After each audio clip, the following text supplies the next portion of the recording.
What if everything stressing you out right now is already seen by God and already part of His plan? What if everything you're worried about right now is already seen, already understood, and already accounted for? Not ignored, not dismissed, seen completely. For most of history, people believed your value came from strength, power, or status.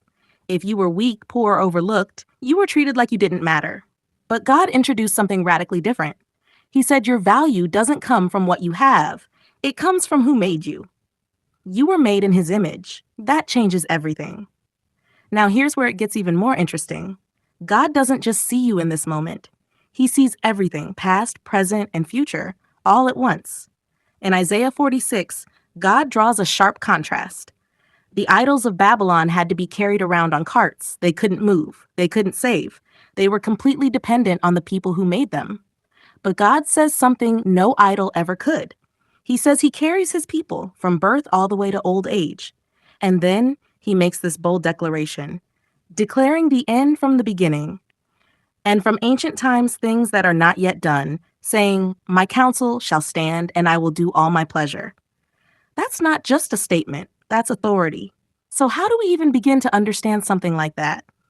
Think of it like a parade. If you're standing on the street, you only see one float at a time. What's in front of you feels like everything.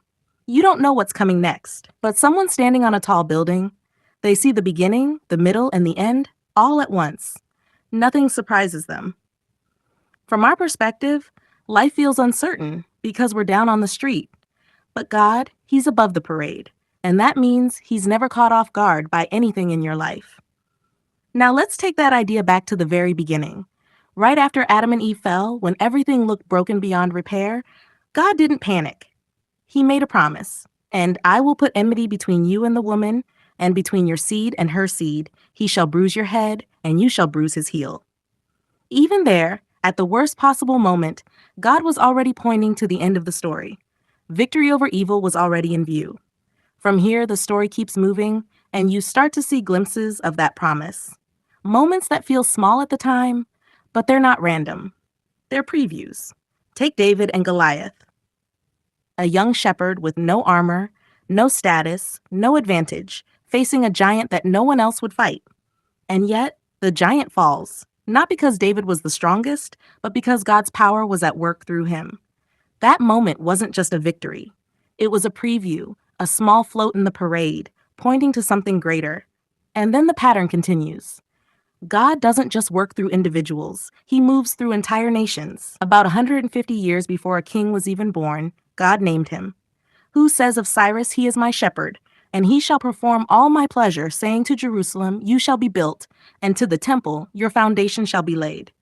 And sure enough, Cyrus rises to power, conquers Babylon, and does exactly what God said he would do. That's not coincidence, that's control. That's a God who sees the parade from beginning to end. Now step back even further. Even creation itself shows this kind of order. Light, then sky and waters, then land and plants, then the sun and moon, then living creatures, and finally mankind. A sequence, a structure, a plan. This wasn't random. It was intentional from the start. And here's where it becomes personal. God sees your life the same way He sees history. He sees your first breath and your last, your victories, your failures, the prayers you whisper, and the ones you don't even know how to say, all at once. Now that raises a fair question. If God already sees everything, do our choices even matter? Yes, they absolutely do. Think about the parade again. The person on the building can see what each marcher will do, but they're not forcing the marchers to take those steps. In the same way, God knows your choices, but He doesn't make them for you. Your decisions are real. Your obedience matters. Your faith matters. Your life matters. From your perspective, you're moving one step at a time. You pray, you decide, you act. But from God's perspective, it's already seen. And still, He walks with you through it. He carries you through it. And His promise still stands. "My counsel shall stand, and I will do all my pleasure." So no, your life is not random. Your struggles aren't pointless. Your prayers aren't wasted. You're part of something bigger than what you can see right now. The parade is moving. You're walking in it.